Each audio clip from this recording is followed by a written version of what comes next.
unit. I won't be long, Chair. Okay, yeah. I won't be. Yeah. Yeah. Chairperson, on page 376, 14.2.8, it speaks to, I just need to get there, sorry, with the device, the IDAC and the MPA structures and so forth. And it speaks also on 392, 14.15.4.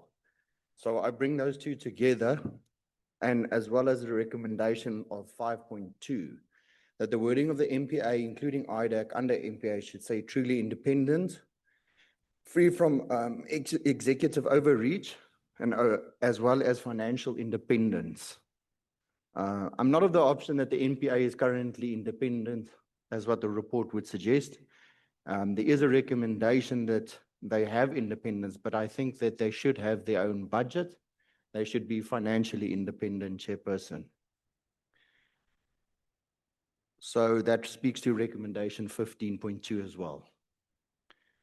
Chairperson, then I will move to page 382. Chairperson, I don't agree with this paragraph at all in the sentiments that it gives. And it says that, and I'm not arguing that there is enough evidence to say that the guilt can be placed at the feet of either the minister or the SAP's leadership. But the buck needs to stop at the actors that are at the top of their respective spheres, whether it be executive or operational. And that this responsibility then needs to be shared, but the buck does stop by them. And to say that it is just, how can you say, overall accountability of governance, it's almost like a cop-out. And I think, Chairperson, that we must really word this, that the people who are responsible for their specific tasks need to shoulder that responsibility. Otherwise, we can, every time something goes wrong, just call it a governance accountability issue or a trouble, without those who are actually in charge and receive the salary to actually take accountability for their actions. Chairperson, that would be 14.7. And then in 14.5.8, it speaks of the IGI. And I think that is also very important because the IGI report never saw the daylight in this committee. And I think it's being used as a smokescreen. And I think that the recommendations need to really speak to where IGI or where secrecy ends and accountability starts. Chairperson, we can move to page 384.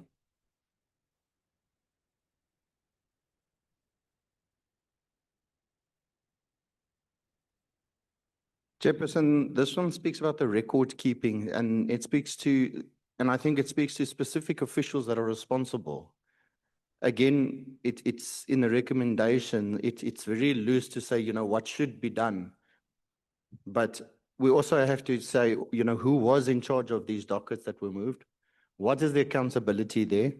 And it is a major problem. And I don't think we can just leave it as a matter of future fixing, but it has to be fixed what has happened, and somebody has to take responsibility. And this matter should be then investigated further and find out who was ultimately responsible. And the consequences need to follow. There needs to be consequence management for this type of failure.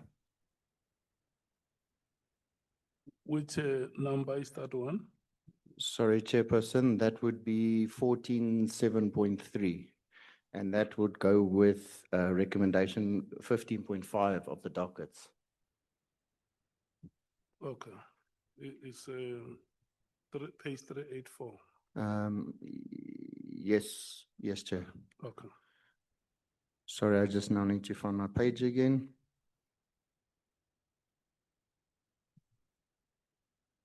On 14.75, Chairperson, it lists risks, and it says that the risks are loss of institutional memory, delay, evidentiary compromise, duplication, so forth. but it seems that it misses the most important risk, and that's of the South Africans. If there's cases or damage to this exact loss of dockets, and that we might be speaking about high profile cases here, but if we are going to name the risks that losing and moving dockets causes, then South Africans' dockets that are lost should come first on that list. Chairperson, so the recommendation is that it must, in those risks, include the damage that it causes to South African citizens as a major risk concern. Chairperson, I'm just keeping it short because of time. I really don't have too many. I just want to check quickly. I covered 592.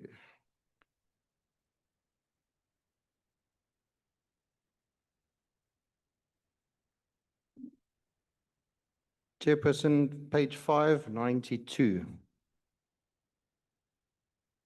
There's a weakness between SAP's crime intelligence, DPCI, IDAC, IPID, NPA.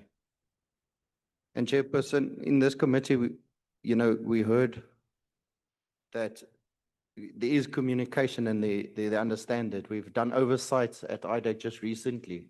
And when questioned on communication between SAPS, IDAC, NPA, etc., it was said that there isn't a problem. And then in recent interviews that we've seen on TV and on social media, you again see that there's some issues and communication challenges between high-ranking officials in the SAPS and high-ranking officials in IDAC.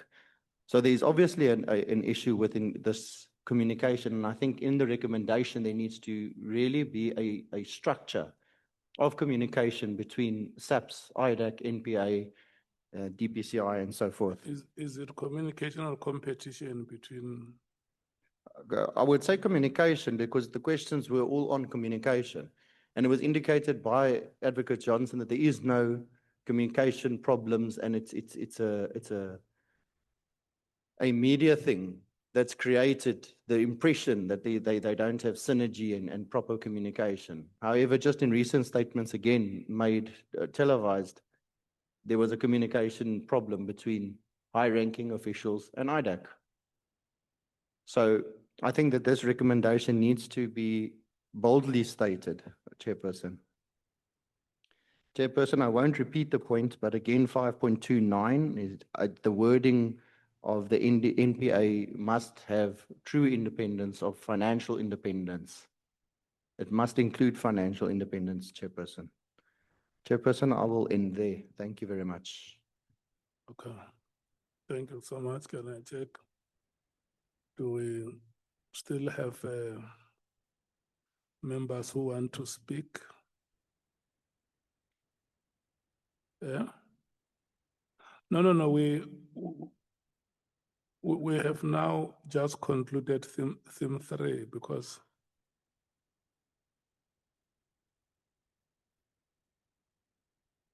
yes, we are done with theme 3. Can I check if there is any who wants to speak on theme 3? Yeah? Honorable Matthews. Thank you, Chair. Chair, theme 2, theme 3, all the themes, we have inputs as the EFF. So I don't know if you would, I wouldn't mind us just going through and presenting what it is that we have as the EFF across, including our recommendations and findings, and then we just close and, or you want me to only deal with theme 2? How much time do you need to go through all of them? Maybe about 4 hours. I'm joking. I don't think it'll be more than 15 minutes. Okay. So on... so you go through all the things? Yeah. Okay. And I can go under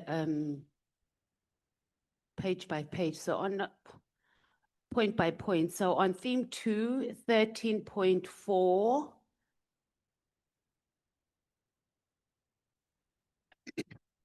13.4, and then we go under F. Our input here, I'm just going to read so it goes quicker rather than me talk to it. As you know, that I can overtalk sometimes. The evidence establishes that the political killings task team was an effective and productive investigative structure and it achieved significant operational success in the investigation of political killings, organized criminal violence, and related offenses. That's our input over there. And then we move to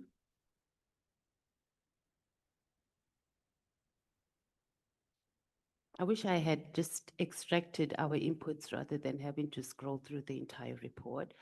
Under 13.4.14, and then after section F, we would just like more clarity on the National Commission, and we think it should be captured like this, that the evidence establishes that Lieutenant General Sabia played a significant role in decisions relating to the transfer of the 121 dockets, the future of the PKTT, and the broader operational matters examined by the committee. That just doesn't come out very clearly in that regard.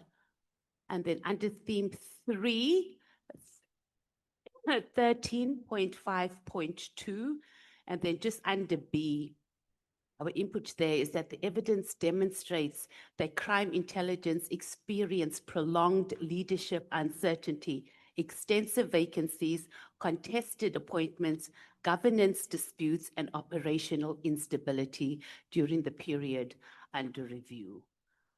And then we go further under F. This needs to be clarified. The committee finds that the moratorium, yeah, that's the word, imposed on the appointments within crime intelligence materially affected the ability of the division to perform its functions and contributed to operational weakness identified by the witnesses. It just needs to come out much more clearer than what it is captured at the moment. Then we are under, I'm skipping through a lot of pages. Just bear with me, Chair. It's only because we've captured our inputs on the actual report, so I have to see where we at.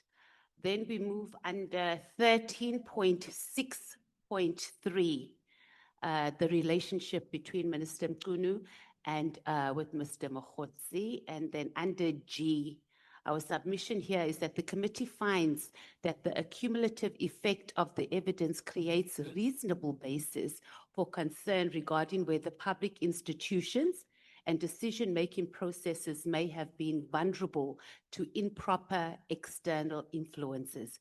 The committee further finds that the evidence presented regarding the interactions between Mr. Mkwanazi, public officials, and other individuals connected to matters before the committee warrants further investigation by the relevant law enforcement and anti-corruption authorities. The committee finds that the evidence concerning the relationship between Minister Mkunu and Mr. Mkwanazi was characterized by material inconsistencies that were not satisfactorily resolved during our inquiry. And the evidence demonstrates that the differing explanations provided regarding the nature of the relationship, the frequency of the interaction, and the extent of the communication between the parties. The committee also finds that aspects of the evidence presented on the issue were contradicted by documentary material, communications record, and other evidence placed before the committee. And the committee further finds that these contradictions raise legitimate concerns regarding the accuracy and the completeness of certain explanations provided during the inquiry.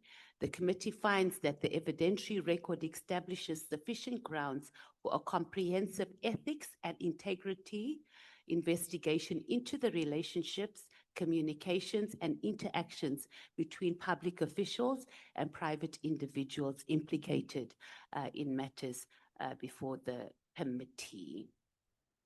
And then also on to 13.6.14, and then under subsection D, the committee finds that the evidence concerning Mr. Brown Mkwanazi is one of the most significant and reoccurring features in the inquiry. This Evidence demonstrates that Mr. Mokgotzi's name appears repeatedly across multiple and otherwise unrelated evidentiary strands examined by the committee.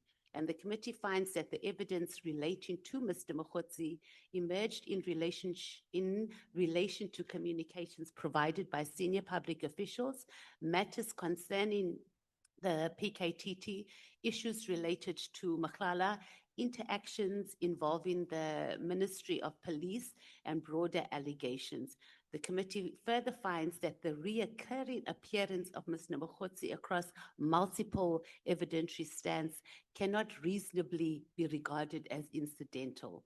The evidence establishes that Mr. Mokgotzi occupied a position of unusual proximity to individuals exercising public power despite not holding a formal position within SAPS, the Ministry of Police, or any other relevant law enforcement structures. The committee finds that the evidence raises serious concerns regarding the extent of Mr. Mokgotzi's access to information, decision makers, and matters falling within operational responsibilities of state institutions. The committee further finds that the explanations provided regarding the nature, the extent, and the purpose of Mr. Mokgotzi's involvement were not always consistent, and it did not satisfactorily address concerns raising from the evidentiary record.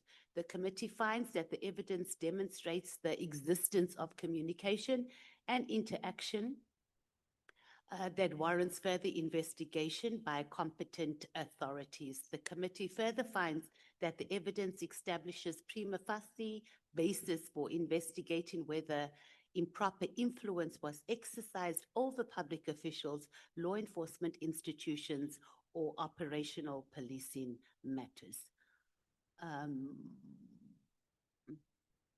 Then we move on to 3.7.7 under D. However, the committee finds that the evidentiary record discloses sufficient grounds to justify further investigation into the nature of Mr. Mokgotzi's relationship, activities, and interactions. I just read that, didn't I?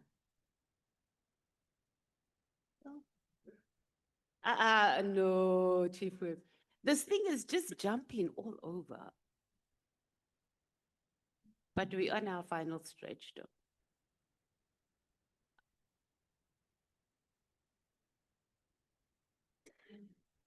You learned from me, Chief Whip.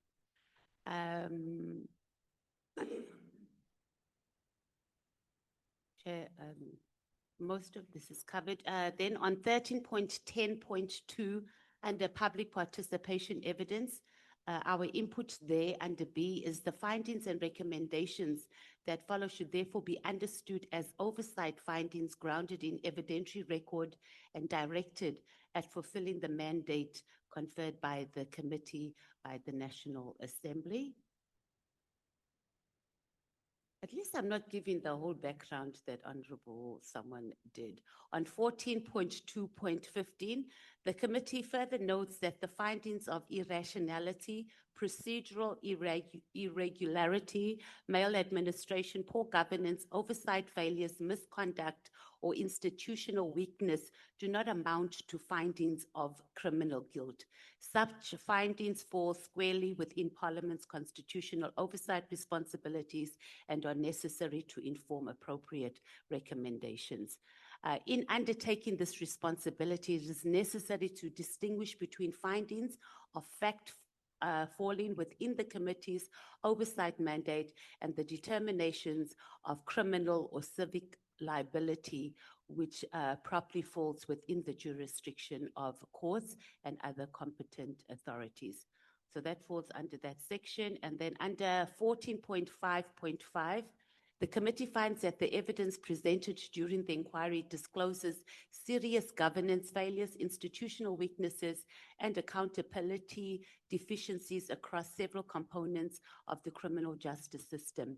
The committee further finds that these failures created conditions in which disputes concerning authority, operational control, intelligence, utilization, specialized investigation, and institutional accountability were able to develop and persist.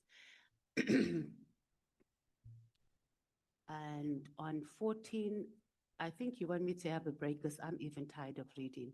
14.6.5, this is on the PKTT. The committee further finds that the circumstances surrounding the directive of the 31st of December 2024 and subsequent transfer of investigations and operational consequences arising therefrom reveal serious governance failures, deficiencies in accountability, and weakness in the institutional safeguards intended to protect specialized investigations. I'm going to leave it there, Chair, for now. What other input I wanted to make, and it can't, I don't know where we're going to make this find expression here, but I don't think it's an exercise that we've done. As the committee, we were faced with this challenge of we've had witnesses come before us and they give us a sworn affidavit and they give us testimony and they can tell us two different things about exactly the same event, which means that they have no problem going to write a sworn affidavit or coming before Parliament and misleading Parliament. And unfortunately, we do not have the power to say this one purged themselves or didn't do that. But we need a process where we go through and we identify the cases where we've had conflicting testimony. And in our recommendations, or in our findings, number one, we must identify that. And in our recommendations, it must be that Parliament must open perjury charges against those individuals. And obviously, they would need to go and answer, and the court of law will decide whether they purge themselves. I mean, some of the matters are not necessarily strongly related, Chair, to what we were investigating, but we need to give a very strong message that we must take sworn affidavits in this country very seriously. It cannot be that senior officials in our criminal justice system can just write a sworn affidavit, come and sit here and mislead us, and we don't do anything about it. One such example is not necessarily, well, one of them is the Robert McBride and the issue of him having or not having a sexual encounters or relationship with Sarah Jane Train. So that matter must come to the focus. He came here under testimony. He said he didn't. She came here and she said she did. Clearly. So that must be one of the matters that must go, and we must open a case of perjury against them and let the court decide who purged themselves while they were before us. Thank you, Chair. Thank you so much. So, Honorable Matheus, are you done with your submissions? Did you want to speak, Honorable Sokanyila? Yes, Chairperson. What do you want to say? Can I talk? Yeah, I want you to tell me first, do you want to make cross-cutting submissions or you only speak on theme 3? No, I will talk to cross-cutting issues that have been raised by honorable members, some of them. Okay. Yeah, you are allowed. Thank you, Chairperson. Chair, looking at the issues that have been raised by honorable members, referring to referrals and consequences, there are some that have been left out. For instance, even in the report, the committee has noted the allegation concerning the acquisition, access, use, or dissemination of personal financial credit related and other protected personal information without making any findings, Chairperson, regarding the legality of such conduct, whereby the committee maybe will recommend that the National Credit Regulator, the Information Regulator, and other competent authority assess whether any matters disclosed during the inquiry warrant further investigation in terms of the National Credit Act of 2005, protection of personal information. Then it won't have recommendation, but where we need to take those issues. The relevant law enforcement agencies must investigate for possible violation of National Credit Act, conducting lifestyle and assessing the credit information of individuals without the necessary authority. This is informed the fact that you have Sarah Jane Trent, who in her statement, she confirmed that she became a fraud examiner in 2019. But looking at the evidence that she presented before the committee, she actually started before that, because she started in 2016. In what she presented here, she was already conducting the credit checks and running a lifestyle audit. And yet, she's not mandated a chairperson to do that. So your observation is that at the time she was practicing in that responsibility, she did not have the certificate. She didn't Okay, in 2016. you can. And we're leaving that hanging as the committee. Yeah. We're not referring it to the relevant law enforcement agencies. So your suggestion is that it It must be, included in the assessment and findings and recommendations. surely. What is the recommendation? I'm saying that it must be investigated, taken to the relevant law enforcement. I'm going further. Yes, it's your time. Oh, okay. With regard to Paul O'Sullivan, must be investigated for violation of National Credit Act, for assessing credit information without necessary authority. He has referred that. Then if we're going to look at the investigation into fraud and theft by South African police and other statutory enforcement agencies, conduct such an investigation, O'Sullivan and Associate is not a law enforcement agency, but he did behave as if he was one. We cannot leave Paul O'Sullivan.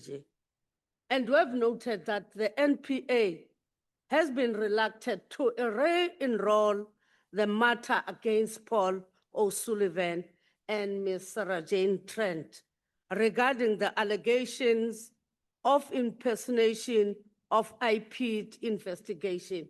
If you remember, the Lieutenant General Pahlane issue going there,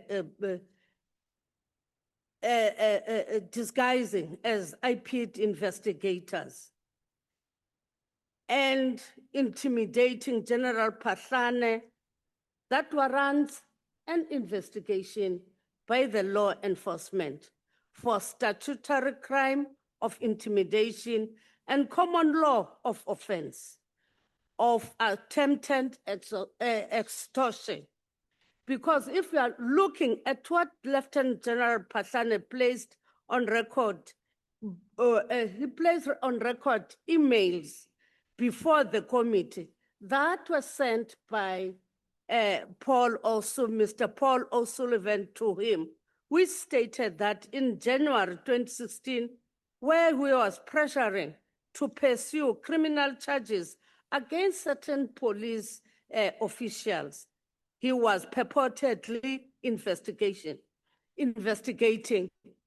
And when he refused, it started to intimidate him, and he started to threaten him. And he said that if you are refusing in my demands, I will turn my attention to you. Then on February 5, 2016, he said, if you don't take action against Muno, now I'm turning attention in you. So he was threatening Phahlane on that. And he also, on the 12th February 2016, gave ultimatum with threat, fix Muno now, or you'll go the way as slavery.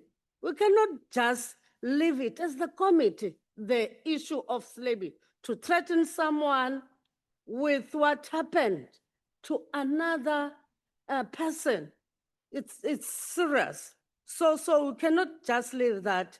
The NPA should enroll the issues against Paul O'Sullivan. And then again, Mr. Sullivan be investigated. That one is not included. Be investigated for violation of Section 3 of the Protection of Information Act. Mr. Paul O'Sullivan, in many threat to General Phahlane on the 5th February, he said, I should mention that, he said to him, I should mention that I have now formally notified the British and US Secret Services that the leadership of SARS is knowingly supporting Al-Qaeda by protecting known Al-Qaeda money laundering cells of South Africa. You know, those issues that were raised by O'Sullivan, and also in his own admission, under questioning, he testified that he worked for the British government. So we cannot just see Kenji talking also about the terrorism placing South Africa in other things that we don't know. We cannot just leave it. And then another thing, Chairperson, the delegated role of deputy ministers. I think I should talk to that, whereby the presidency should develop a framework regulating the delegation of responsibilities to deputy ministers and associated parliamentary accountability arrangement in order to strengthen transparency and responsible and oversight. The president must develop a framework that guides the assigning of delegated responsibilities to deputy ministers by ministers. You know, when the presentation was done here, some of the committee members, they wanted to say that we don't need any deputy minister. We need those deputy ministers, but there must be a delegated framework that must be done by the presidency and with delegated functions to be shared with Parliament for its oversight function in accordance with Section 93(2) of the Constitution.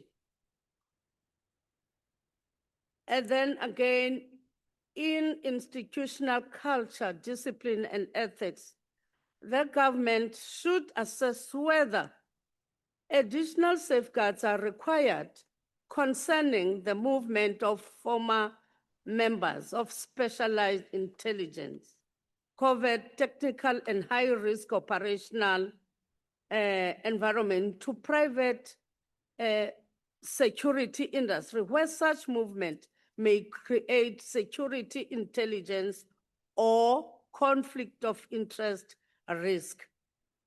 This is according to the evidence that was given by former Minister Bheki Cele. The state spends about 1.1 million to train one member of police special force. We lose these members to the taxi industry. That's what he said. And the private security industry. If we're going to look at Mr. Matlala's security, he said there are former police special force members who are working for him and they're earning big monies there. and they do the job. If we just leave them as they are, amendments, I'm saying that the amendments to the SAPS Act and its regulation is proposed to impose restriction on special force from joining the private security sector. The minister may promulgate regulations that will empower the National Commissioner to issue clearance certificate granting permission to a member who wishes to render a security service or similar approach adopted for crime intelligence members or intelligence service regulation may be consulted for a similar approach. Let me pause there. I'll come again. Thank you. May you stay as an honorable member. May you stay true to your commitments. Because you said it here in front of television when you started that you are making cross-cutting recommendations. And yeah, drink water and finish your recommendations.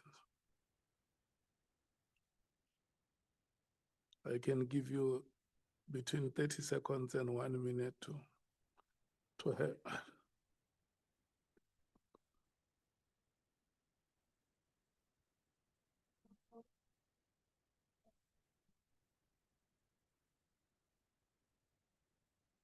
Thank you very much, Chairperson, for giving me that time. And then, Chair, also on the institutional culture, discipline and ethics, the Portfolio Committee on Police, Honorable Cameron, should further consider a comprehensive review of rank structure, organizational culture, and institutional ethos of SAPS to assess their alignment,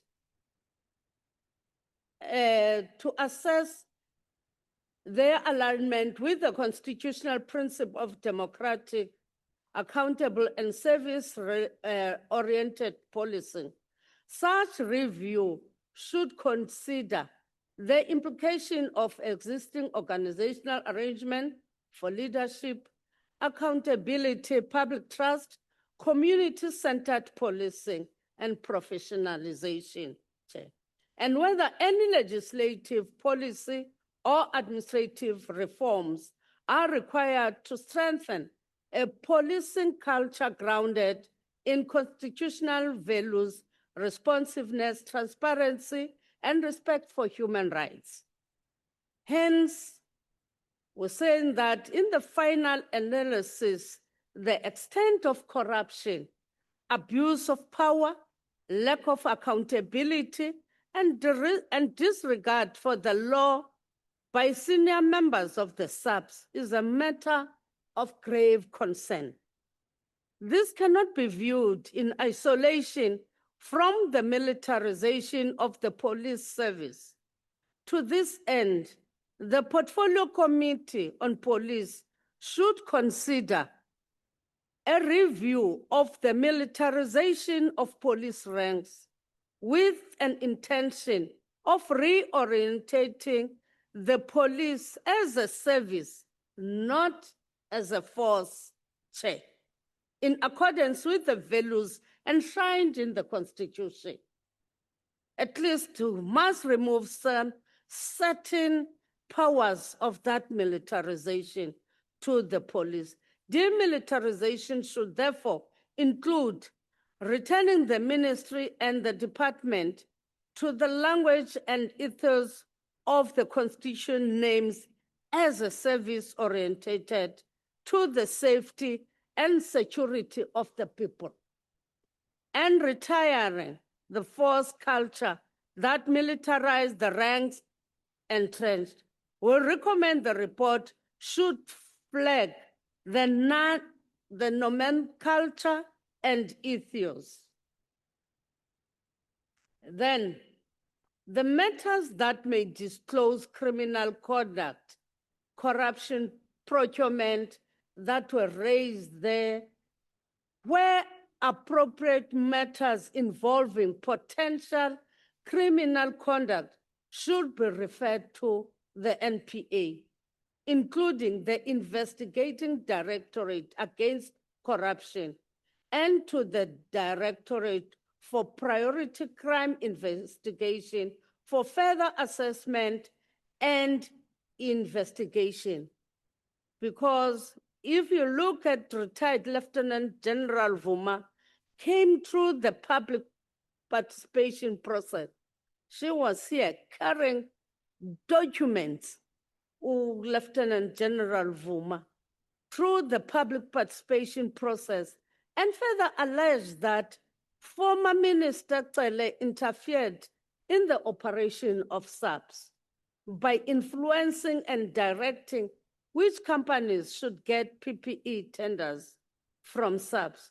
She further alleges that Minister Cele was central to the irregular runaway cost associated with transaction of acquiring the Telkom Tower building, which had ballooned almost 2 billion from 605 million. This matter warrants further investigation and recommends that DPCI investigate the involvement of the former minister and other actors that they can get to, that were involved in that. Additionally, Lieutenant Juma alleged that during March 2020, Lieutenant General Peter Jacob, who was at the time a divisional commissioner of crime intelligence, and Mr. Cele purchased interception equipment to the value of 120 million rand without prerequisite exemption certificate from the Department of Justice and State Security.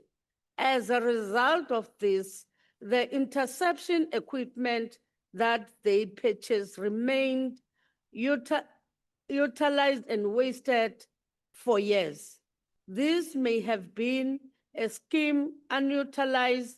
This may have been a scheme to loot the Secret Service Fund, as there was no intention to utilize this equipment. Therefore, we recommend that this must be investigated. To the people whom I've said it referred to them, they said it must be done. Then again, another issue that came out from public participation, Mr. Mesuli Mlando alleged that Lieutenant General Spear, while serving in the city of Johannesburg as head of internal anti-corruption unit, irregularly procured spyware equipment to the value of approximately 18 million, while the municipality-led authority to possess such intelligence equipment under constitutional and statutory frameworks. Then we recommend that the allegation made by Mr. Mlando against Lieutenant General Spear be investigated further by other law agencies and to determine the veracity of these allegations and determine the existence of this spyware equipment. Chair, I'm coming up with those recommendations. That must be included. I hope this committee will look at those issues. Thank you.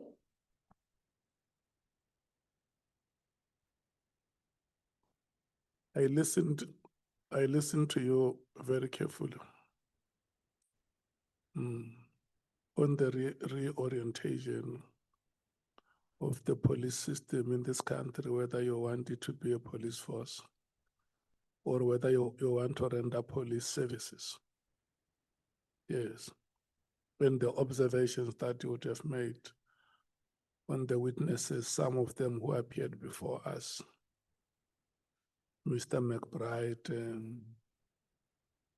Miss Sarah Jane Trent, Mr. Apollo Sullivan, and lastly, with that official from Joburg Metro, Mr. Mlando. Now, I heard all those things. And even our superior content team, Ms. Van Zyl-Hoos, and Ms. Silkstone and Dr. Dr. Kok.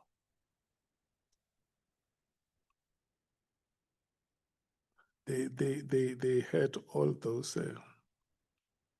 observations and recommendations that you are making in the proposed referrals. So that's brilliant. Thank you so much. But most importantly is that you have exhausted your right to speak in this meeting.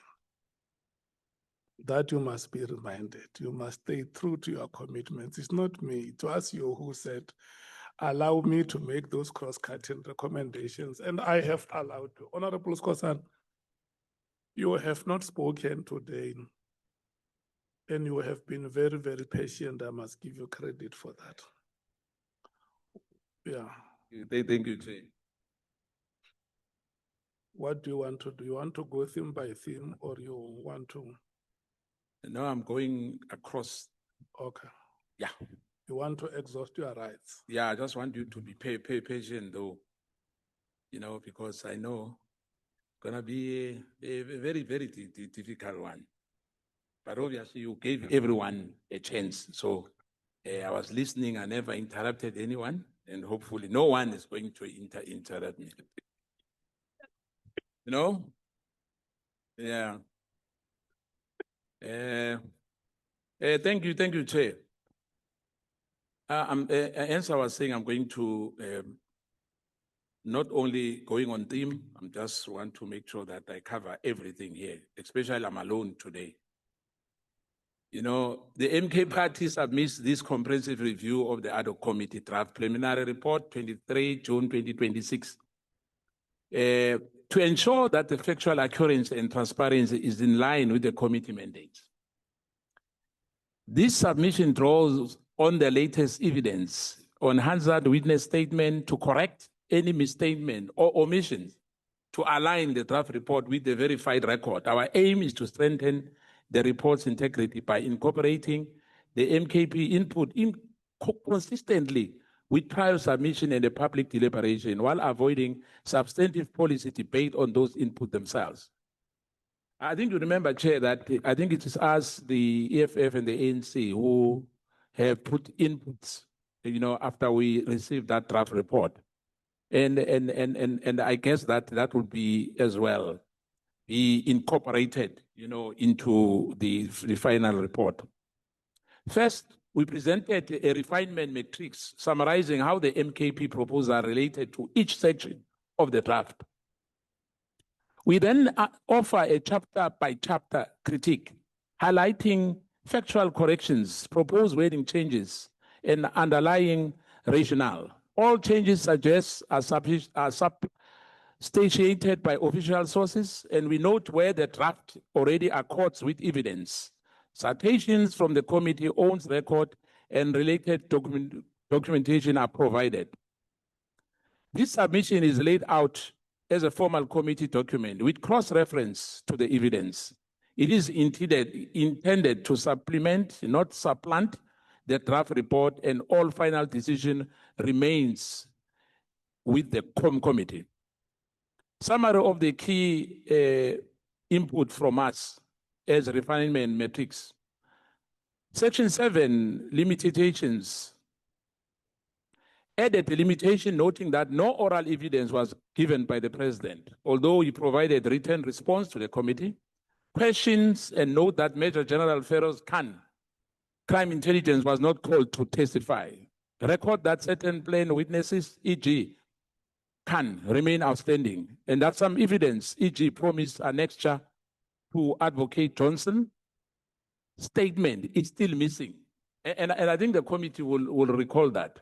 Advocate Johnson promised us that within two weeks, he will submit a respond on what Honorable Nombalo in particular asked her. But that was not done up to date, Chair. Now, that issue which we started earlier this morning talking about,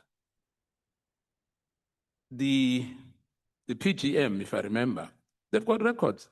The Hansard's got record of what transpired here. And I'm not going to withdraw anything. I'm still saying that I've said that many times, 3 times, the issue of Khan that he must appear here. And as I said, I even call him. Section 7, again, number 5, note that the unresolved allegations regarding Katiso Molefe and Morgan Maumela and General Mkwanazi identify Mr. Molefe and Ms. Maumela as members of the criminal syndicate, but their roles remain untested. The report should record this as unexplored allegation, as the evidence leaders did. Now, the public participation, no specific input from us and from other parties beyond the standard process, but note that the public submission raised many of issues listed above. The section should summarize the input, witness protection, and documented access general consistent with the existing text. And I think we transverse the issue of Mashale and for better word, Professor Dihas. I'm not sure, but yeah. If you remember, Chair, that this so-called social media tweets, because Mashale was lying on that, he was testing the minister, Mkunu, and, you know, same as O'Sullivan bragging that he will bring every, in fact, as a matter of fact, it's him who said that, that he brought down then Commissioner Silebi. And the only thing which also even to me, which he accepted from this committee is one, that he was a rapist, because he pleaded guilty on that matter, you know, in Randburg. He accepted on that. He pleaded guilty on that. But on the other issues, there were a lot of speculation from him. Section 12 on evidentiary overview. Update to reflect an outstanding documentary evidence. The committee noted that during Advocate Andre Johnson's testimony that he had not received all the relevant documents and requested them urgently. Similarly, it was publicly noted that Advocate Johnson had submitted documents without their attachments, which members called unacceptable. The draft should record these gaps in the record. Section 12 of this evidentiary overview ensure that all public hearing testimonies are accurately summarized. In particular, the report must correctly portray Minister Mkunu's testimony.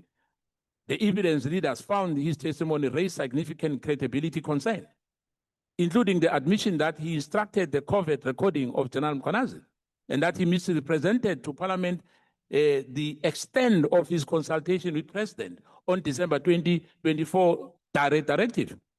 If the draft minimizes these points, it should be amended to reflect them.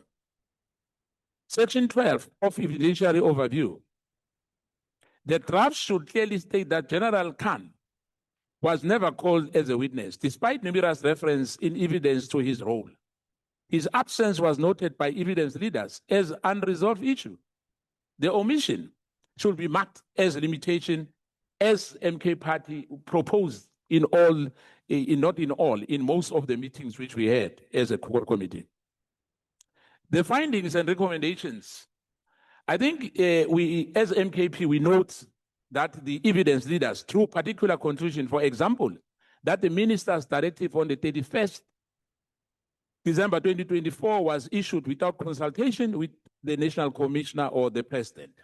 And with after the fact explanation that conflicted with the minister's own testimony, the draft finding section should accurately reflect these conclusions. Likewise, the recommendations about vetting, strengthening the task team, clarifying the crime intelligence mandates, and introducing the oversight, judiciary or legislative, are well-founded in the evidence and should be retained, expanded as needed. Scope and our term of reference. No specific MKP inputs were submitted on the basic introductory section in terms of reference. The draft background and the mandate statement appear sound, e.g., the establishing the inquiry under Rule 169, Section 1, following the Mkwanazi 6 July 2025 media briefing. We note that the evidence summarized, they inserted later, you see below, clarify that the President affidavit explained it could not establish PKTT directly. As you know, that it was the issue of the IMC, that, you know, other ministers were not informed about the disbandment of this PKTT. And I guess that Minister Mkunu, you know, except that he made a big mistake on that. The draft structure should ensure the consistency with the evidence leaders. Executive summary, e.g., President roles, structures of the PKTT without a factual error. For instance, any text suggestion that the President himself created a task team must be corrected to reflect that it was done by the Interministerial Committee on his behalf. Section 7, these are the limitations of the report before us. Written answers versus oral evidence. The MKP proposed that the evidence supports a limitation that no oral evidence was heard from the President, though he answered the question in writing. The draft already notes that the President did not testify, but should explicitly that written responses were received.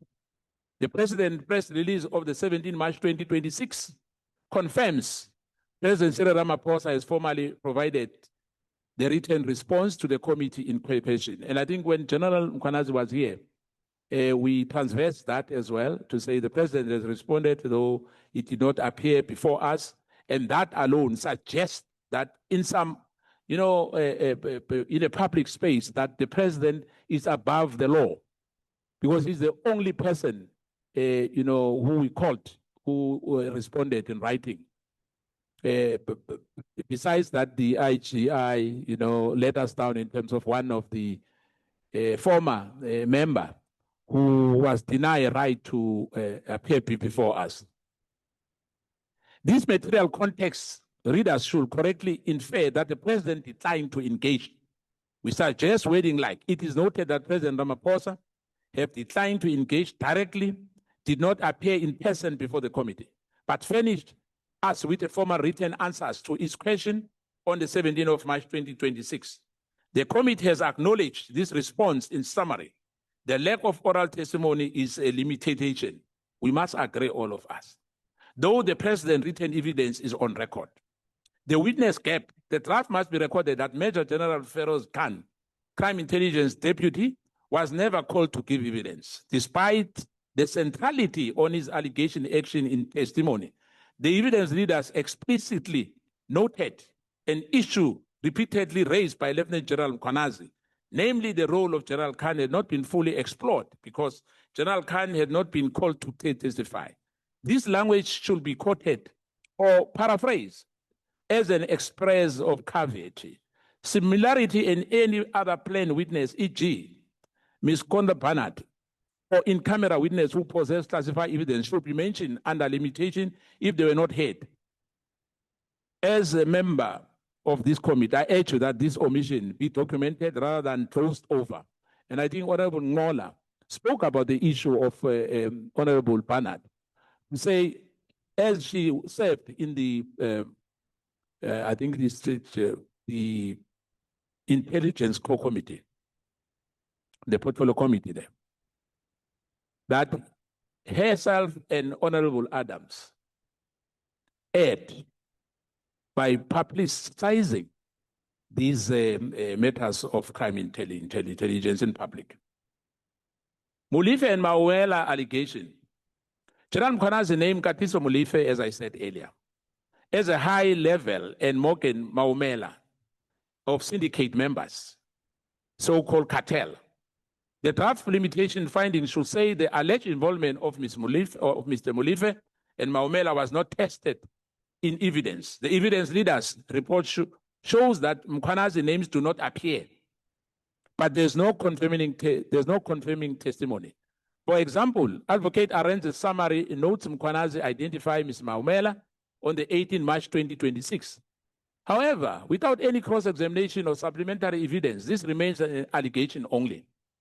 As you know, there's nothing which happened to Morgan Maumela as we speak. The only thing we know in this committee is that his vehicles were confiscated and nothing else.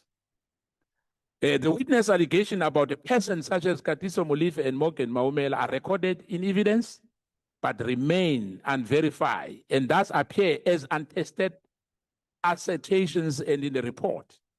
This matches the MKP submitted amendment to the record as untested allegation, with referral considered only if new evidence emerges. Scope beyond such, the MKP point out that the inquiry span all criminal justice institutions, not just the police. The evidence supports this broad view. Numerous witnesses described as cartel influencing the National Prosecuting Authority, IDEC, magistracy, and correctional services. And I want to emphasize this, Chair, to you again, that I think I've raised this thing many times, that we have scratched the surface. You know, we have not eaten the meat. You know, we are still on the bones. The issue of the correctional service, in fact, was untouched in this committee. The issue of the judiciary was untouched in this committee. The only things which we hear in this committee in the last 8 months or 9 months was more about the police. And I think our chair, who's sitting here, who I'm a member of the Police Portfolio Committee, can attest to that. And really, it's disappointing that we had a joint committee of the Portfolio Committee of Justice and Police. But when it comes to the issue of the judiciary, it's like the untested water. You know, I've raised that as well. And I'm saying it again, that when it comes to bite us as a committee, you know, or maybe not in this administration, this should be noted that we've raised these issues. And I know that we will be tired, you know, of coming to this core committee. You know, as Parliament, there's a lot of work to be done in Parliament. But I would suggest, Chair, as well, to the Justice Portfolio Committee who's here, and the Chief Whip of the largest party is here, and the Chairperson of the Police is here. It's only the Correctional Service Chairperson who's not here. That we need to have another committee, maybe in the next 8 months, maybe next year by April. Because for me, we should not be feared of any government institution, be judges, be correctional service, or whatever.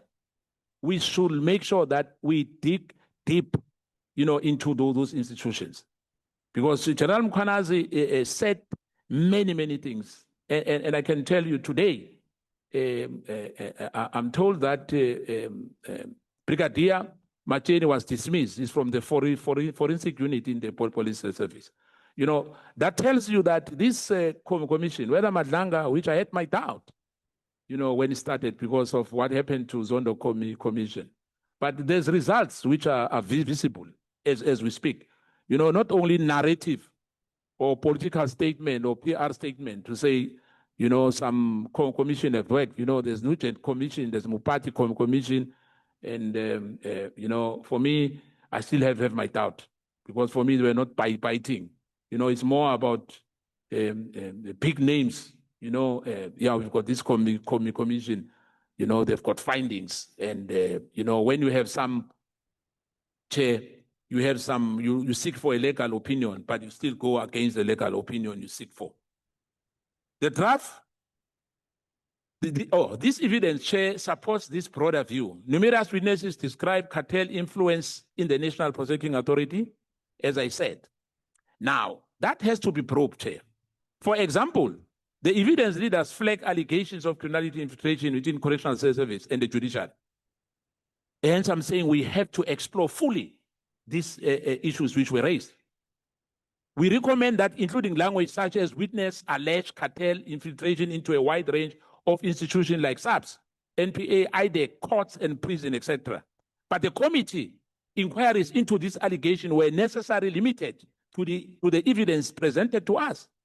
In particular, one acting judge was mentioned in evidence, but no further judicial officials were examined. This remained an open issue. Public witness and confidentialization. We need to make sure that this should be noted. This should be noted. That our proposal about in-camera evidence, e.g., to protect whistleblowers, ongoing cases, the draft, current text on public participation should simply reflect what was done. Several members of the public, including the crime intelligence officers and civil society witnesses, did testify before us, some under restricted conditions. Hence, I said about the IGI. One witness came in here, but unfortunately, he was not given a right to give us evidence here. And the chair ultimately scheduled closed session on sensitive topics. We have no specific factual correction here, but suggests a clarifying statement. Where witness or evidence requires confidentiality, the committee arranged closed session hearing or redacted transcript as agreed during the deliberation. See committee meeting minutes on the 11th of November 2025. This follows from the committee resolution to hold a closed session at Patoy's hearing. Section 10, public participation. No MKP, let me put it this way. No MKP specific submission beyond routine oversight. The draft already details the public submission process. We know that some submission, e.g. by civil society or police interest group, overlapped with the parliamentary evidence. The draft fairly summarized key components, community concern. MKP has no correction here. Section 12, evidentiary overview.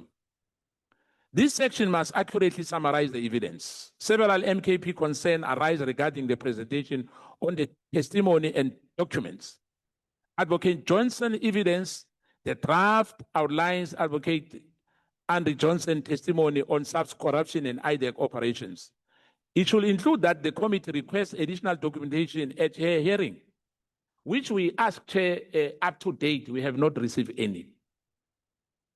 And I think that's undermining our core committee.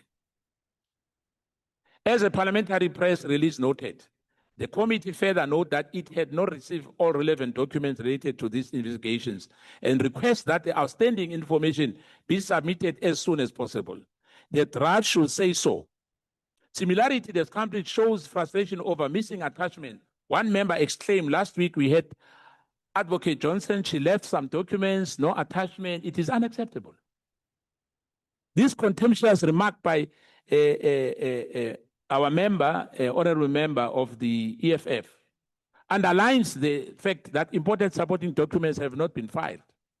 We recommend that in adding a brief note, the committee observed that some exhibits promised by Advocate Johnson and added by another witness were incomplete, e.g. Johnson filing select annexures, which was a matter of concern. Advocate Patoy evidence. Advocate Shamila Patoy, I know he's retired. She not necessarily retired. I think her term of office expired.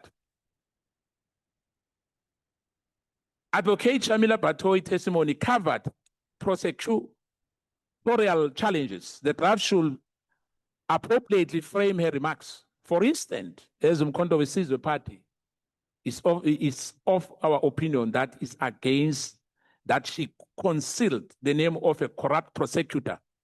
Patoy repeatedly explained that she referred the allegation to IDEC and will seek legal advice before disclosing any name. She alleged that her refusal was not for personal protection, but for due process. As she later explained, the draft should present in the context Having refused to reveal the name of an alleged corrupt prosecutor, Patoy explained her referral of suspicious prosecutor to IDEC. And while pressured to name the individual was resisted, she cited constitutional protection for suspect. She offered to reconsider in a closed session, underscoring the legal caution. The committee minutes show she said she will consult the council before naming the person. Advocate Patoy on 19.3. It is the view that, that the draft preliminary report materially underrates the significance of Advocate Shamila Patoy evidence and fails to reflect the manner in which it was experienced by members during the inquiry.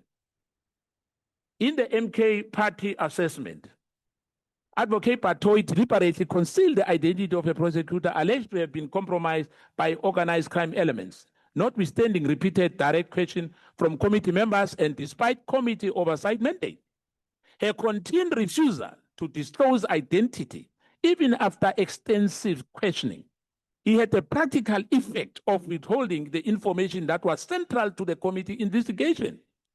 The MK party further considered Advocate Patoy to have been among the obstructive, confrontational, and uncooperative witness to appear before this committee like Sullivan. With her approach, frustrating rather than assisting Parliament constitutional oversight function, I think that it's a cause for concern and that should be documented in our report. The draft report should therefore accurately record both the substance of the evidence and the significant concern expressed by members regarding a refusal to disclose material information, rather than characterize her conduct merely as an exercise of legal coaching or procedural restraint. The draft report should therefore state Advocate Shamila Patoy acknowledged that the information had to come to her attention concerning a prosecutor alleged to have been compromised by organized criminal element. It's viewed that MK party that notwithstanding requests by members of the committee, Advocate Patoy concealed the identity of that prosecutor. I'm emphasizing that. The MK party further considered that Advocate Patoy approach through her testimony was among the most obstructive. And I'll go to 19.4. Ms. Tihas and Machucha allegation. The testimony of Ms. Mary Tihas, I've changed now from Professor Tihas to Mary. You remember when we started on our deliberation, when she came in as a witness, she came in as a professor and later a doctor, and now Ms. Mary Tihas and Dr. Shamil Machucha introduced an allegation against the now judged Tihas, not necessarily, Ms. Tihas and Machucha. The draft should accurately note what was heard from Advocate Patoy testified that her decision on the directive was influenced by unverified allegations from these sources. Despite the IG and the commissioner findings them unreliable. If the draft omits this, it should state that Patoy and Minister Mkwanazi were informed about the IG and NC consider those allegations unreliable. Lot rate evidence, if included. If the draft touches the testimony of Metro Police and the police itself, etc., nothing specific from us, I can that attest to you if that is included in the draft. But Minister Mkwanazi evidence, the evidence leaders found Mr. Mkwanazi testimony problematic. The draft must not whitewash this. We highlight 2 points. Recording of Mkwanazi, as I said earlier, before you gave me this time, Chair. Mkwanazi admitted ordering his chief of staff to secretly record General Mkwanazi's testimony. And I said earlier that it was wrong. And I must repeat, it was a judgment of error from Minister Mkwanazi. Advocate Arenze explicitly noted this admission. If the draft downplays this, it should be corrected. Minister acknowledged he had instructed a covert recording of the witness. That's a fact. A fact highlighted by evidence leaders as well. Consultation with the president. Mkwanazi told Parliament that he had consulted the president about the directive, but Arenze records that he later misrepresented to Parliament what the consultation entailed. The draft should say that at least one of the Mkwanazi statements in Parliament was contradicting by the documentary evidence. It should not be just vague. Overall, the evidence leaders concluded that Minister Mkunu's evidence raised significant concern, e.g. about the timing of the directive. You know, at the end of the year, whilst we're busy with Umpemba buying some, firecrackers, buying meat, all over, there was a letter which was as well linked by Brian Mokhoshi. Mokhoshi had that letter before our chairperson of the police had it here, or even the president. Didn't know that, and the chief whip here, he can attest to that. He didn't know about that letter. Now, the draft summary of Mkunu, if any, should reflect this judgment. Perhaps quoting or paraphrasing arrange a language about the credibility issues. The core of this evidence concerning the PKTT directive, the draft correctly notes that Mkunu issued the directive on the 31st of December 2024 to disband the PKTT. MKP urges it to explicitly state that the procedural irregularities, the directive was issued later on the New Year's Eve, was not brought to the National Commissioner, who learned over it via WhatsApp. And guess what? Mokhoshi had that. Brian Mokhoshi already had that letter. He was privileged. And for anyone to dispute the relationship between Brian Mokhoshi and Minister Mkunu is misleading us. And I think it should be captured. And if he stated the reason, e.g. winding down the task team, came only afterwards and were not contemporaneous. These points are central findings from the evidence. We note that the evidence leader's summary and likely the draft concluded that whether this directive was lawful remains for the committee to decide. Any mention of possible justification in the draft should be balanced by noting that the leader's finding that was issued without prior consultation and that this may have exceeded the minister's power. And now we are saying it did, because we had the National Commission sitting here and we read the Constitution. Yeah, we know the powers of the minister. In terms of operational issues, it's a no-go area. It's not for us as politicians or the executive to get involved. Hence, like the committee, we only do oversight. Section 1314 findings of the facts and the conclusion, Chair.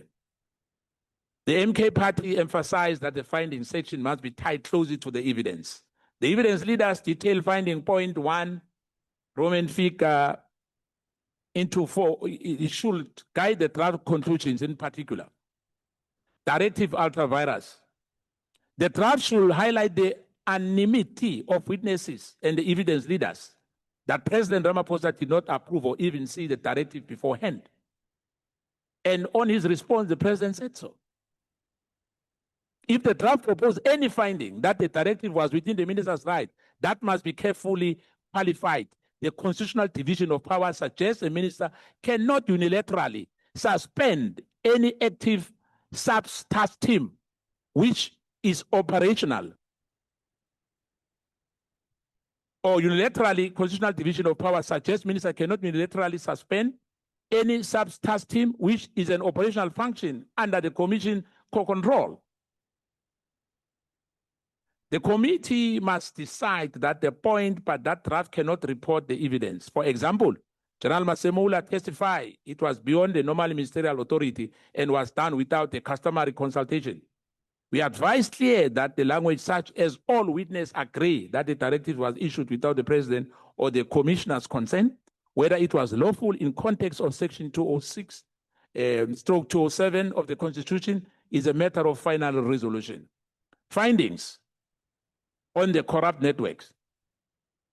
We know that as an MK party that the evidence of systemic corruption, e.g. sub-procurement, fraud, irregular investigation is substantial. For instance, the evidence leaders recount that Ms. Kassel Matale, the Deputy Minister of Police, admitted that 500,000 cash payment to a former police minister during a tender irregularities. This finding justify the recommendations on reform, but also specific prosecution. If the draft findings in fact, I'm saying Pegitele. If the draft findings list does not mention this admission, it should at least allude to them as evidence of high level complicity, and that should not be allowed. We should not be complicity in this committee. We should make sure that we are above board, because these millions of South Africans are waiting for this ad hoc committee. It cannot be a wasteful expenditure. Recommendation of recommendations, that's section 14, Chair. The MK party supports the evidence leaders' forward-looking recommendations. In particular, we endorse the vetting reform, lifestyle audits, screening for senior subs posts, strengthening and continuing the PKTT, because the PKTT, undisputable. You know, we cannot equate it to a budget. When some political statements are made to say it was a waste of money, we know now 7 people have been killed as we speak here. Politicians from different parties have been killed. We still need PKKTT. In particular, we endorse the vetting reform, as I said, and establishing a Gauteng counterpart as compared to people saying it's in KwaZulu-Natal. And here in the Western Cape, where the killing of people is like, it's normal. It cannot be normal. When kids and children are being raped, it's not that we are saying all the money must go to PKTT. I mean, yesterday we afford to have 600 million from nowhere. Chair, I think we still have to transverse that in our portfolio committee, because it means when we need money, the National Treasury will give us money. We agree that we have to reform the crime intelligence, and its role must be clarified. And I think the Honorable Ngola said that as well.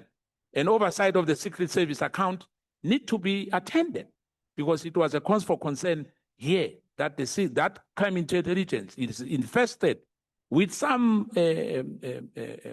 dodgy characters who are in fact leaking information. We also note that the leaders call for the expanding of IDEC mandate and properly operationalize the inspector judge. We differ. In fact, IDEC should be should be history. Because it's used to, I think the Honorable Ngola said that as well, that is seen as weaponized against opponents, like the then so-called Scorpion. That if I don't like you, I said it here in this committee, that there's an Indian cabal at IDEC. Sulen or Pepelonchi and Brian Padiachi and Perumal and others. We cannot allow that. That there's a group of people, when the police, we are not saying people should not be arrested or should not be investigated, but it looks like there's a particular agenda. There's a particular agenda against some of the top officials in the South African Police Service. Not that all of them are corrupt, because we cannot paint everyone with one brush. You've got still good men and women in blue. The draft should include or preserve the recommendations which largely anchor on our previous submission as Mkondo Wesizwe party on the anti-corruption oversight. If any specific recommendation from the draft contradicts the evidence, for example, a weak or non-binding probe of the crime intelligence directorate cases, it should be strengthened. Finally, the MKP particular supports the including the recommendation from 47 that all incoming national commissioners must present policing reform plans to Parliament at the outset of their term, as long as the term accountability measures. It must be measured. I'm concerned as well, Honorable Sangoni, because we still have another day, Chief Whip, but you can drink some coffee there. If the draft report formats allow for the minority or additional views, the MKP may append further comments. For example, it may emphasize the need for the committee to consider the classified IG report on crime intelligence, mentioned in evidence but not delivered. The Prima letter, if you remember that, it causes a lot of problems here. You know, I know that he is still in prison, but you know, he was able to call and send emails and yeah. But as the representative of the people, we have to make sure that we indeed make sure that the administrative and the legal team note this. Any written affidavits filed at the end, all noted by Arenze, the draft should acknowledge this new evidence, items, and their procedural status. In particular, the unanswered letter from Gemini Prim, handed in the last hearing, should be listed as an exhibit received but not fully verified. It should be listed, but it should be noted that it was not fully verified. Finally, the MK submits that the report be paginated and indexed as per parliamentary practice. Sections should have a clear headings matching their content.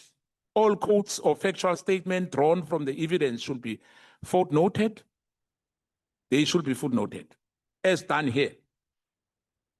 And the text should be fully justified and space 1.5 lines throughout the final document. Where the direct quotes from the witness or the evidence leaders are used, they should appear in verbatim with citations. Where paraphrasing is used, it should still reference to the source lines as done above. The MK party offers the submission in the spirit of thorough oversight. We trust that the incorporated these corrections and clarifications will ensure that the draft preliminary report faithfully reflects the parliamentary record. In summary, I want to emphasize the report must note the president's written answers and that he gave no oral testimony. It should record that Major General Khan never testified. Allegations involving Katiso Molif and Morgan Mawela should clearly be marked as unexplored. The inquiry findings on the December 12, 2024 directive, no prior consultation, inconsistent explanation should be fully reported. Documentary evidence gaps, missing attachments should be transparently noted. Any instance where the testimony was contradicting by record, e.g. Minister Mkunu misstatement must be stated. We stand ready to supply any additional information or clarifications to the committee. This submission, together with the party early inputs and fully evidential record, should guide final refinement of this report. Reference parliamentary transcripts are cited above the committee official numbering, Hansard PMG reference, to substantiate all my factual assertions. Chair, I think I've made my submission. I'm going to make a comment before you go to my last comment, because you said it's once and I won't be allowed to come back. Now, let me marinate my statement. The three comments of the draft preliminary report, Chief Whip and the Chair. The report delivers a measured but damning indictment of the systematic governance failure.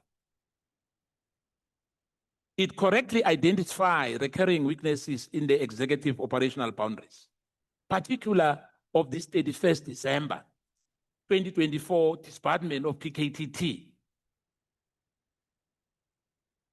Now, we know now that there's a crime intelligence moratorium, target control, procurement of safeguard, interagency coordination, and crime intelligence stability. These are the frame and institutionalized vulnerabilities that enable operational disruption of the institutionalized constitution and origin of public trust. Findings that align with long-standing opposition concern about political interference and the capture of the specialized unit by improper influence. Is deliberately parliamentary limits are both strengthened and co-constrained. The committee rightly confines itself, to the oversight findings rather than criminal determination. understanding that we are not a court of law, we don't have the powers to prosecute anyone. But it would be misleading to say this ad hoc committee has no powers, because when we finish with our report, the Parliament will take the decision on what we have recommended here, our findings and recommendations. This chair as well. I think it's a concern for everyone. However, this cumulative record, including the contested relationship, high value contract irregularities, e.g., your Medicare, for me, Medicare is a drop in an ocean. The serious matters with South African Police Service. The budget of 127 billion rand, we are only talking about 360 million here. I think we have to dig deep. The metropolitan issues are, for me, untested waters. I'm finishing, Chief Whip. However, I'm concluding. However, Chair, the effective crippling of political killing investigation discloses matters that now require urgent. Hence, I was mentioning 7 already being killed. And we are still 3 months to go or 4 months to go before the local government election. And I think General Mkwanazi was very clear about that here, to say that we need to strengthen, the police service. For me in particular, the PKTT. Now, the report's restraint should not become a shield for inaction. Recommendations are necessary but insufficient without enforcement. Proposal on a clear command boundary, strengthen the IP and the whistleblower protection, crime intelligence governance reform, procurement control, and structured parliamentary monitoring of implementation are welcome. Yet without binding timelines, dedicated oversight mechanism, and political will to confront organized crime infiltration and elite protection network, this risks joining previous commission reports as another well-drafted but unimplemented document. As Umkhonto Wesizwe Party, the committee have helped to surface these issues. The real test is whether Parliament will now compel meaningful reform rather than allow further delay.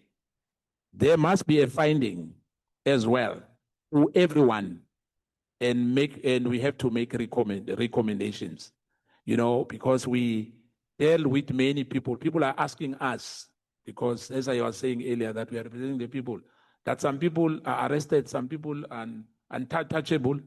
They are not arrested. You'll be told about investigation which goes on forever and ever. And hence people have doubts, to say maybe as well us will have a problem, of implementing our findings and our recommendation. I said, no, that will happen. And I hope that we are not going to extend that, because we've been extending until, Chair, what I said earlier in closing, and finally, that maybe by April, I think the Speaker, if he can give us another time, Chief Whip, through your intelligence, that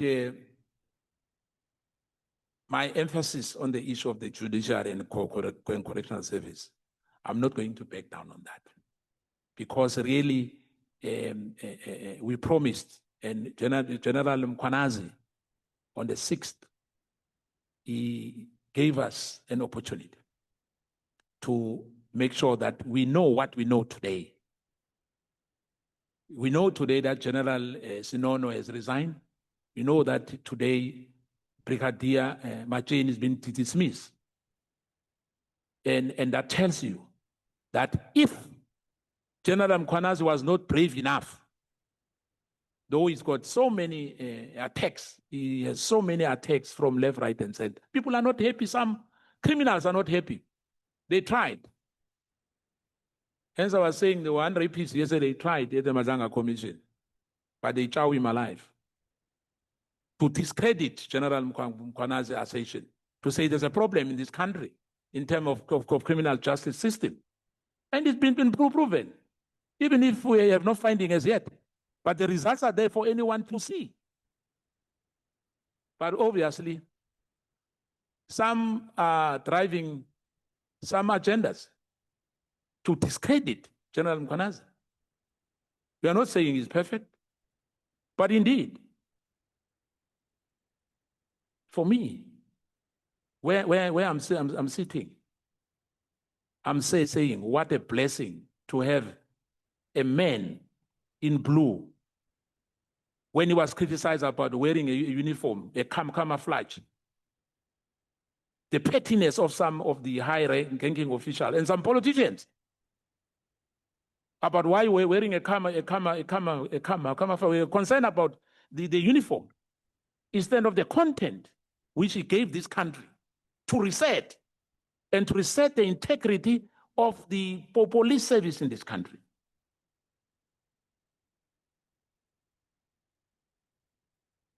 I thank you, Chair.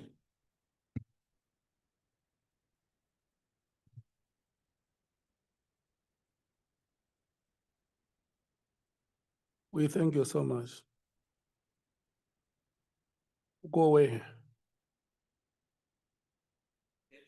You can't. If you go, I go with you.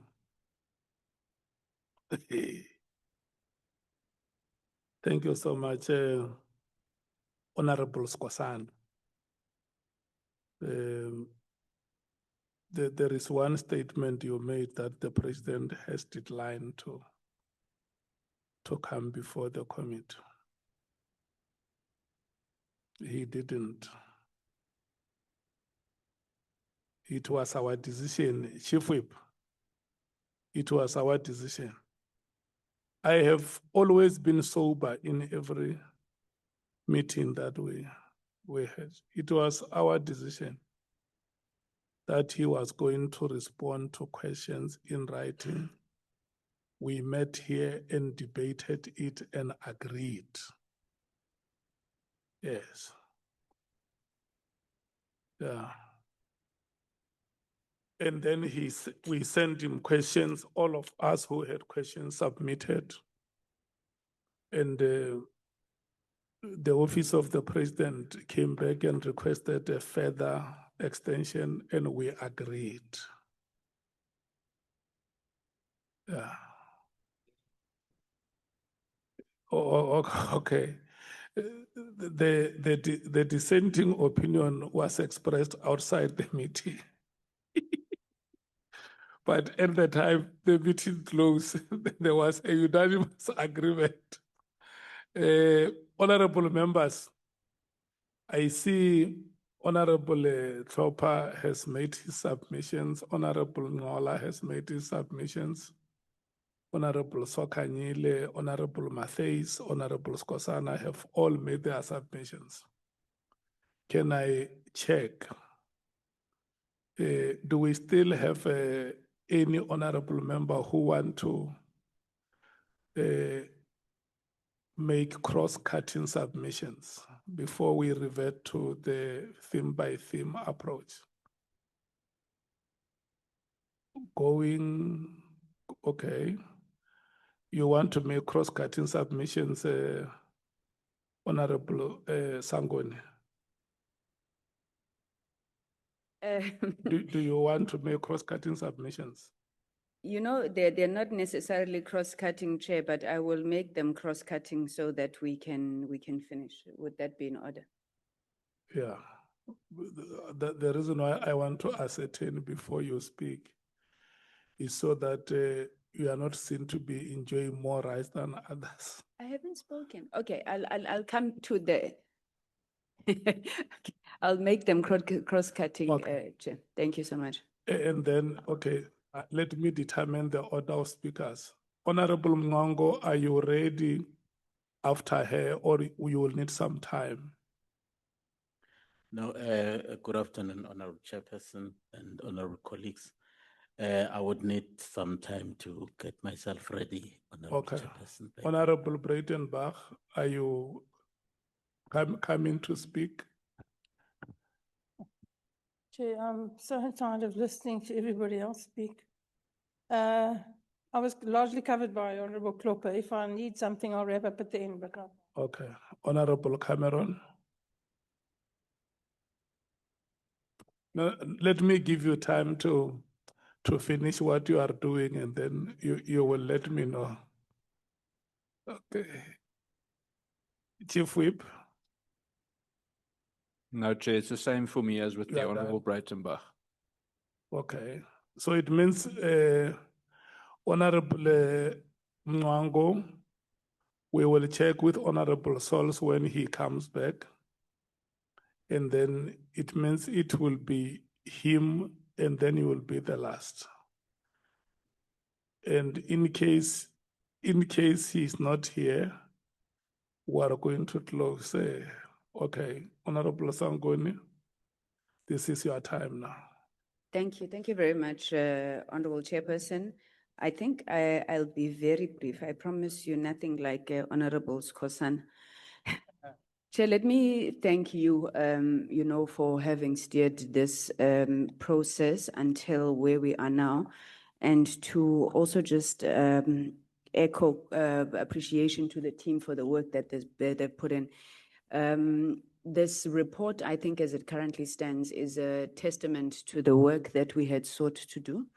As the African National Congress, we don't believe it's perfect, but we think that in a large part, it fulfills the mandate that we had to ensure that where governance failures are identified, where there are allegations that have been put forward and so forth, those are thoroughly investigated. And I think taken together with the Madlanga Commission, we don't necessarily believe that, it's a weakness that there were parallel processes, but that it has strengthened what we believe Parliament and the President would have sought to do, which is to really open an avenue for South Africans to engage on the challenges that are there within the criminal justice system, but beyond that, to look at what solutions from a reform perspective can come through, but also in terms of the prosecutions that we are seeing. So we commend these processes, and I think we must be clear that it shows the determination of this government to fight against corruption. It shows the reforms that have been put in since 2018 are starting to bear fruit, and we believe that going forward, the implementation of these reforms will take that fight much further, Chair. Chair, as the African National Congress, we took an approach in this process, and I think it was what we understood as the mandate of our party to approach these proceedings with an opening and inquiring mind. And what that meant was that in the hearings, we were open to all possibilities. We were looking to see whether the truth had been told. We did not come here, unduly suspicious, unduly believing. And I do want to put it on record, Chair, that I think from the recommendations, referrals, and findings that our colleagues in the ANC have made, you will see that we have lived up to exactly that commitment and posture. So what I'm going to do is to just speak on the last few set of recommendations, and I think these speak to the issues of public trust, of institutional credibility, of national security implications. But I wanted to start with just an addition on the limitations. We think, Chair, we've never seen you angry in this committee until the day you had to interact and inform us on issues relating to how the committee through yourself was being treated by the JSCI. And we think that that was a major limitation on the work of this committee, as we never got to ultimately engage then with what the now suspended IGI had wanted to put on the before the committee. So we think that that must be raised. I know there are honorable members who think that we shouldn't consider some of this as evidence, but again, from the ANC, we approached it from a perspective of looking at a balance of probabilities. So all the versions that had been put to us, which is most likely true, and the questioning and engagement we did was part and parcel of that. So on the first one, Chair, that I want to speak to in terms of recommendations, it's a recommendation which relates to the Civilian Secretariat of the South African Police Service.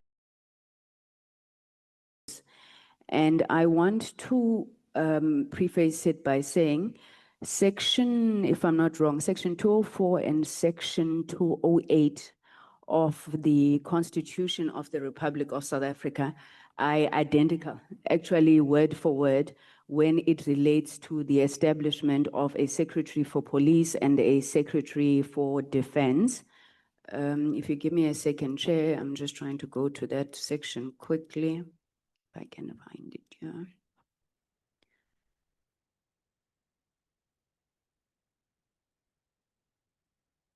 Okay, so the section in the Constitution speaks to the establishment. Okay, I can't find the exact section. It speaks to the establishment of a secretary for police and a secretary for defense. Exact same wording in the Constitution. Now, what the Defense Force has done is that, in accordance to what they understand to be civil military obedience, the Defense Force went to establish a Secretary for Defense who is the accounting officer of the SANDF. On the other hand, the SAPS went to establish a civilian secretariat service which plays some sort of oversight role, or not some sort of oversight role, policy, stakeholder engagement, and so forth for the police. We want to contend that the challenges that you are having within the South African Police Service, some of them are occasioned by the fact that you expect uniformed officials who are trained police service and men to be running an administration of government. And we are making a recommendation that we should consider an amendment that the SAPS Act must be reviewed and on the powers and functions of the Civilian Secretariat for Police, as I indicated, within the context of the civil military obedience as modeled in the Defense Force. The differences in powers between the Secretary of Defense and the Secretariat of Police is important in that the two institutions are born out of sections of the Constitution that are similar word for word, and the Defense Act assigns the powers of accounting authority to the Secretary of Defense, and the SAPS Act assigns the powers of the accounting authority to the National Police Commissioner, as opposed to the Secretariat of Police. So we're recommending that amendments should be made to legislation to ensure that the Secretary of Police is the accounting authority and the National Commissioner be the head of operations, similar to the Chief of the Defense Force in the South African National Defense Force. On the second issue, Chair, relates to the Section 6 of the IPED Amendment Act, which allows the Minister of Police to nominate a suitable candidate who must serve as an executive director with the concurrence of Parliament. The Minister is then ultimately responsible for the dismissal or any career incidents of the executive director, as well as the renewal or non-renewal of their contract. Now, our proposal is that this section of the IPED Amendment Act should be amended to allow Parliament to process applications for the executive director and to interview suitable candidates, which can then be recommended to the President for appointment. We are further saying Section 31 of the IPED Act should also be amended such that the disciplining and recommendations for the removal of the executive director to be the responsibility of the Secretary of Police, with concurrence with the Portfolio Committee of Police. And as I said, this may necessitate that particular amendment. Chair, you'll remember here we had received testimony from Mr. McBride, who alleged that there was interference specifically by former Minister Nathi Nhleko in relation to his work until he was ultimately suspended. Now, we believe that too much power currently resides with the minister when it comes to the appointment and career incidences of the IPED director. We are also proposing, Chair, that the draft committee document makes a lot of recommendations with regards to mandate overlaps, rule clarification. So we're not going to repeat that, but we do want to add that we need to ensure that the Civilian Secretariat and IPED, their mandates are also clearly delineated between the two.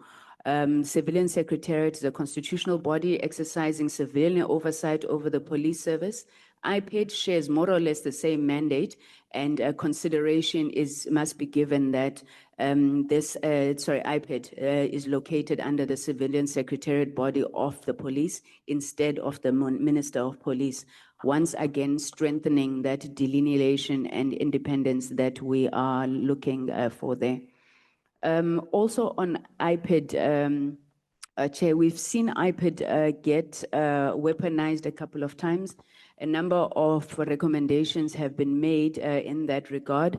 We just want to add one additional recommendation, which is that Section 28(1)(c) of the IPED Act is also considered for amendment. This section currently reads that the Directorate must investigate any complaint relating to the discharge of an official firearm by any police officer. Now, this has been, as I've said, weaponized and abused to investigate police who are executing their lawful enforcement powers. And we'd wish that we strengthen it, that we confine the investigation to the unlawful discharge of firearms by members of SAPS. And then finally, Chair, you had said that there was a matter that we had raised in the morning that we could return to, and you will advise me when perhaps we may return to it, which is the treatment of issues that have since come out at the Madlanga Commission. Specifically, in this instance, it was relating to the evidence that Mr. Matlala had tabled before us regarding what he said was extortionist practices from Mr. L. Now, we do believe, obviously, that he who alleges must prove, but given the fact that now Mr. Matlala's plea bargain, we don't have sight of, we don't know what to make of his evidence, so we're not able to make a recommendation there, but we would still wish to do so when an opportunity arises. Thank you very much, Honorable Chairperson. Those are our submissions. Leanne, the African National Congress rests. Thank you. Thank you so much, Honorable Sangone.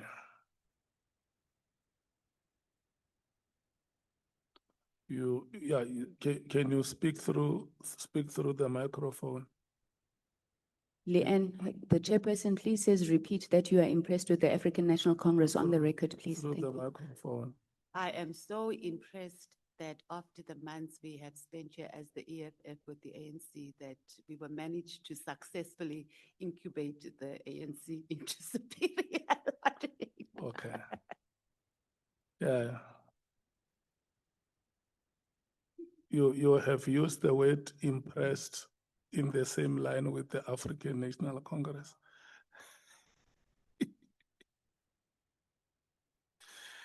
Thank you so much, Honorable Sangoni.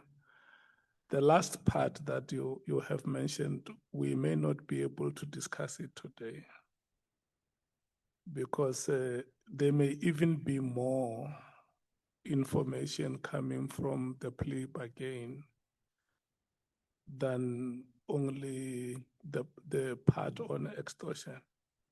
So I think those three matters, one, matters that will be emanating from the plea bargain of Mr. Matlala. Number two, the information that was presented at the Madlanga Commission yesterday by Honorable Shongwe. And three, the claim that there were witnesses that were ought to be protected by the ad hoc committee and they were not, which was made by Honorable Breitenbach, and any other matter that may be brought to the attention of the committee. Let's wait until all those details have been sufficiently provided. And then we can decide when, before we do the final adoption of our report, come and discuss this matters. Honorable Sols, yourself and yourselves Honorable Sols and Honorable Mwango are the two members standing between us and the adjournment of the meeting.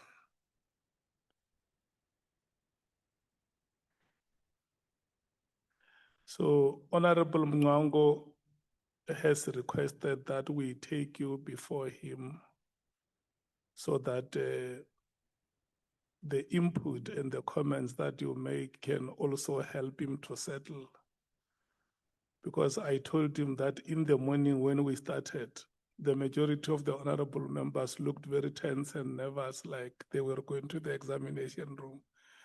And that happens to be infectious on his part. So he also wants to settle. And he requested that we must humbly plead with you to present before him.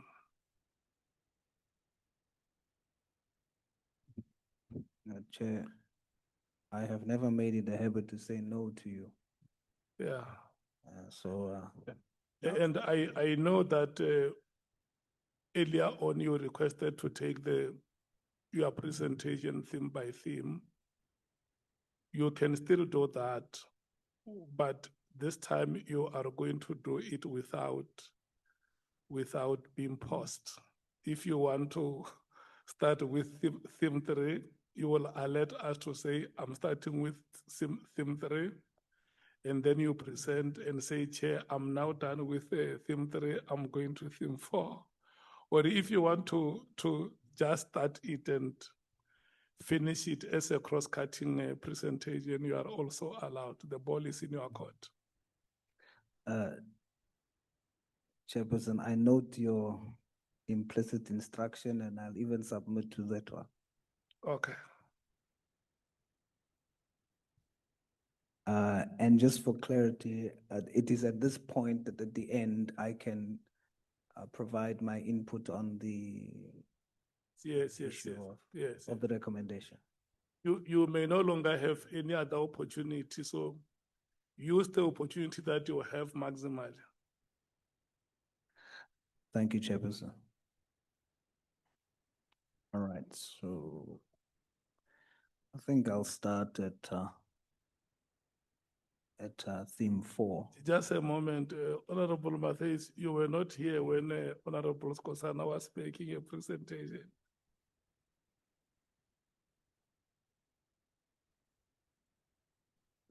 Yeah, there is part of his presentation that you missed.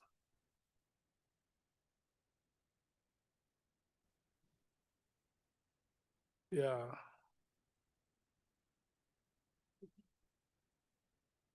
Okay. Yeah, so now let's allow Honorable Sols to make his presentation from theme 3 up to theme 7, including findings and recommendations, which is page 432.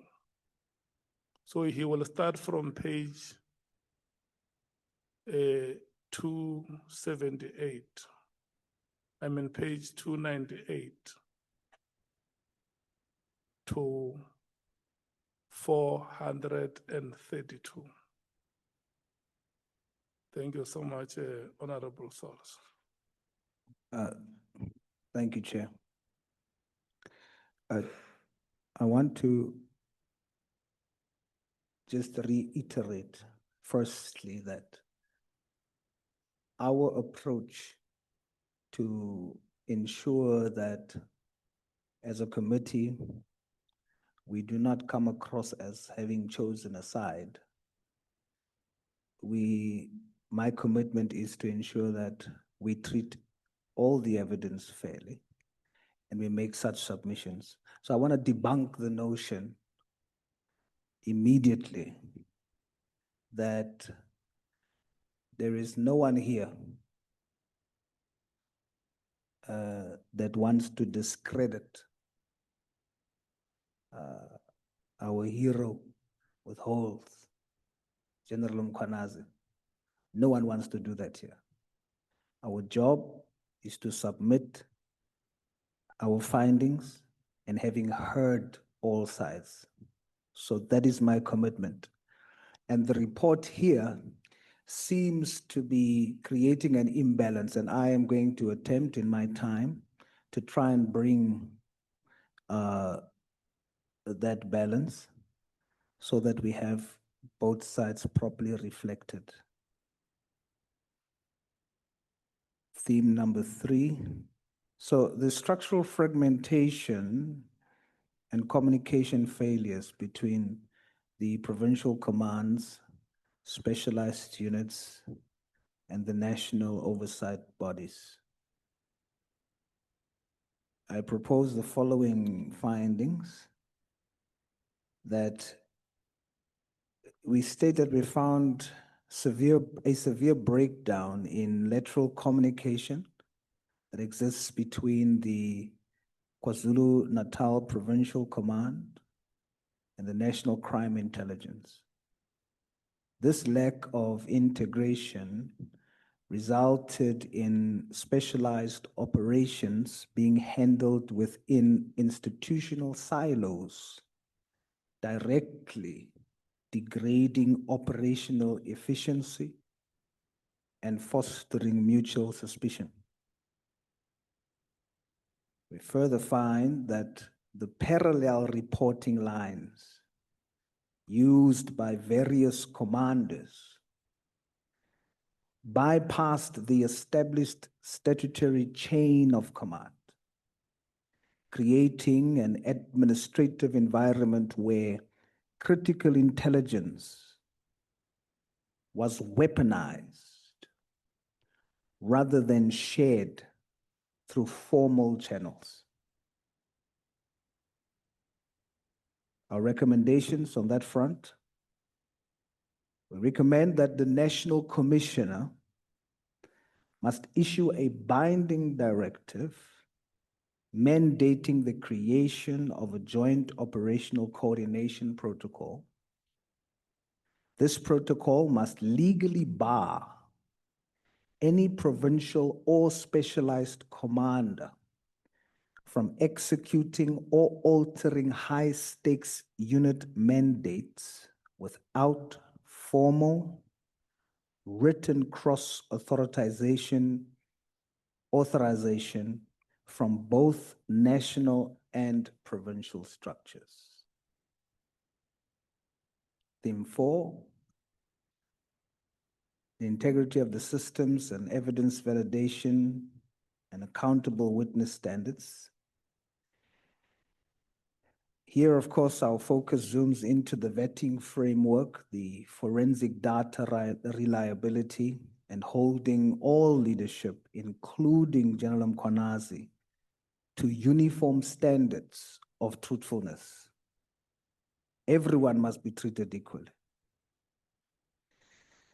The committee, I propose, should find that the integrity systems within SAP's command structures failed significantly when senior leadership acted upon and publicized unverified, flawed forensic data